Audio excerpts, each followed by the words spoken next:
Today, we are going to start talking about, in our addiction sort of unit that we started last time, we're going to talk today about food addiction and eating disorders. So one of the things that I hope you get by the end of this unit is some of the controversies and commonalities in terms of biopsychosocial and sociocultural factors that seem to be involved across different types of addictions. The ones that you often hear the most about, of course, are substance and alcohol addiction, which I started talking about last lecture. But we're going to have a wide cast here and also talk about food addiction and eating disorders, sex addiction, and even exercise addiction. So those are more controversial. The food, sex, and exercise addiction is more controversial than substance use and alcohol, but nonetheless, it's something that has gotten a lot of interest in research in the area of health psychology. So we're going to talk about that. And I am prepared to talk about our food addiction with my big old cup of coffee and my bottle of water. So doesn't keep me up, but I love the taste. So I need to have it by my side. So let's get started. All right. If you join me on slide number two, you will see it says here, I will share my screen with you. You will see it says, watch me, watch me, watch me. So this is a really interesting, it's about 9 minutes long. It's about folks, it's called Food Addicts Inside Food Addict, that's not a word, Inside Food Addicts in Recovery Anonymous, the feed. And so if you click this link, it will take you to this video right here, food addiction.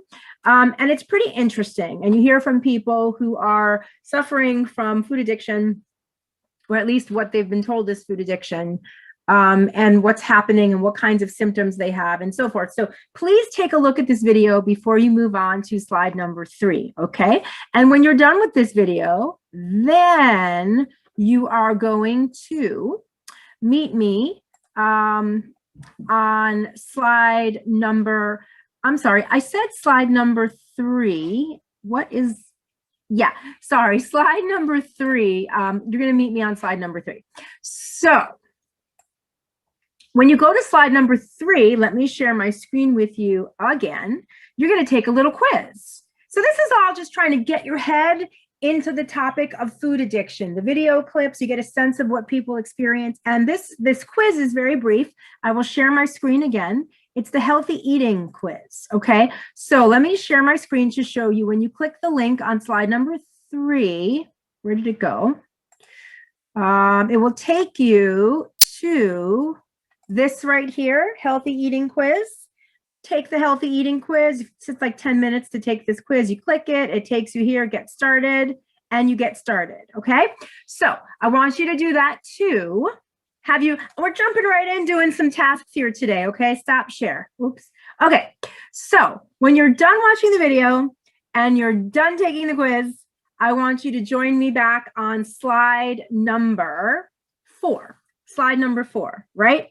So you can see here, I have pictures of foods that many people would find appetizing. We have a donut, we have very stacked up cheeseburger, we have a big stack of pancakes, we've got some kind of ice cream with lots of strawberry and cherries and whipped cream, and we've got a pizza. I can't eat any of these because I have celiac, so gluten is a no-no. I also have a very severe intolerance to dairy, so that's something else I can't eat. I have a severe intolerance to garlic and onion, that's out as well, and spicy food. My GI system is just a shit show, but it means I can't eat a lot of foods that might not be good for me. So take a look at these foods for a moment, because in class today, we're going to talk about why these types of foods can become addictive.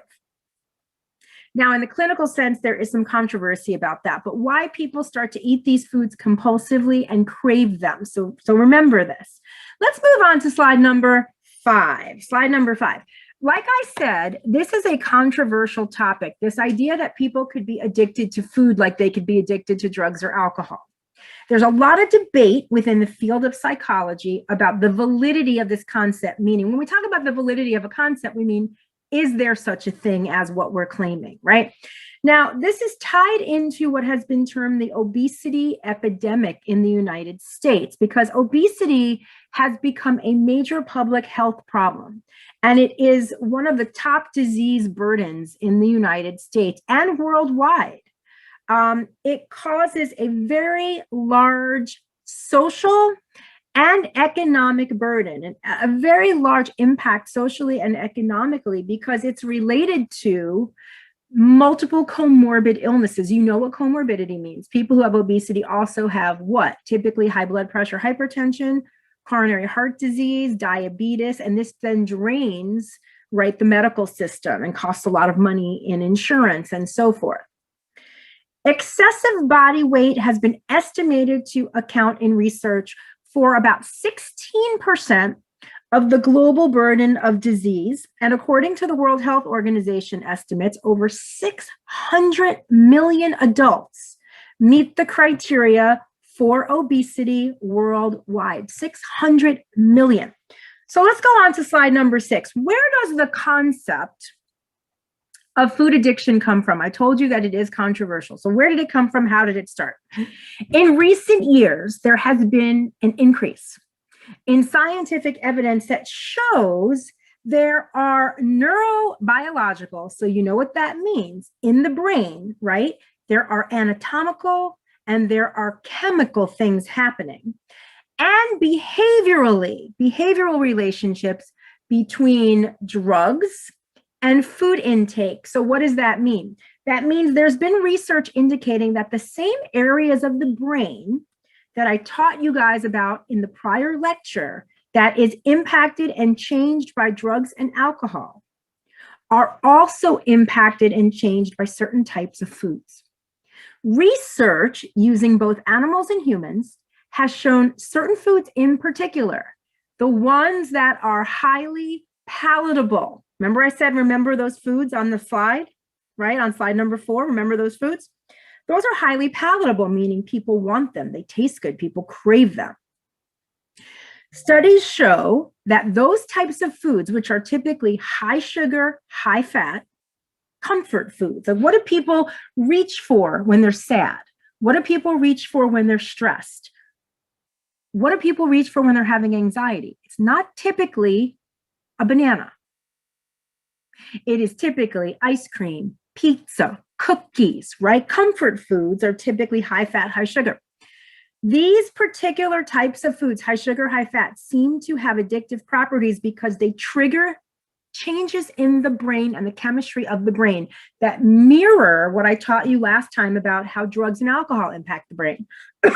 Exposure to food and drugs of abuse have shown similar responses in the dopaminergic pathway. Remember? We talked about the MCLP, excuse me, mesocorticolimbic pathway, that set of structures I spent a lot of time explaining last class, that reward circuitry where dopamine is abundant, and also drugs and foods that are high in sugar and fat impact the opioid systems of the brain, the natural painkillers in the brain.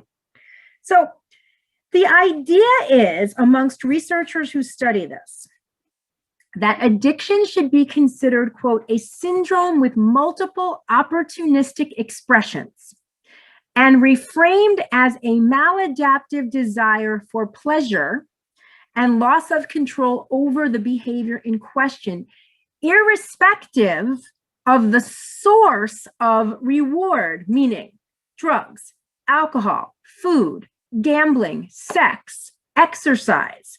The idea here for researchers who study food addiction is that we need to reframe our understanding of addiction, because it's not just drugs and alcohol that appear to trigger the pathways in the brain that can lead to compulsive seeking of that particular source, whether it's drugs, whether it's alcohol, whether it's food, whether it's gambling, whether it's sex, whether it's exercise. So the reward in the case of food addiction involves eating in the absence of a metabolic need. So what we're saying here, so here's why this matters. The folks in psychology and medicine who argue against seeing food as something that can become addictive, argue food is something we need for survival, which makes it different from drugs and alcohol that people typically get addicted to, like cocaine or heroin, because we don't need those to survive. Those become recreational and then people get addicted. There's some pushback on saying something like food that we need to survive can become addictive. But the argument on the side of the folks who argue in favor of seeing it as an addictive experience is it doesn't matter whether it's something that you need for survival or not. What matters is that certain types of foods can create changes in the reward pathway of the brain through which dopamine flows, and the opioid system of the brain through which narcotic opiates flow, like enkephalins, endorphins, etc. And so people start seeking out that food, especially high sugar, high fat food, in the absence of a metabolic need. They're not doing it for survival. They're not doing it for hunger reasons. They're doing it for something involving more the triggering of that reward system. Okay, so slide number 7. I'm going to end this video here, and then we'll start on the next video about some of the research. Here is the controversy that I've been trying to get at. How can a normative behavior, so normative means something that everybody does, that everyone needs to do. Unlike drug and alcohol intake, how can a normative behavior like food, like eating food, become an addiction if it's something we all need to do to survive? And then, which foods have addictive properties is part of the controversy. Is it any food can become addictive, or is it certain foods?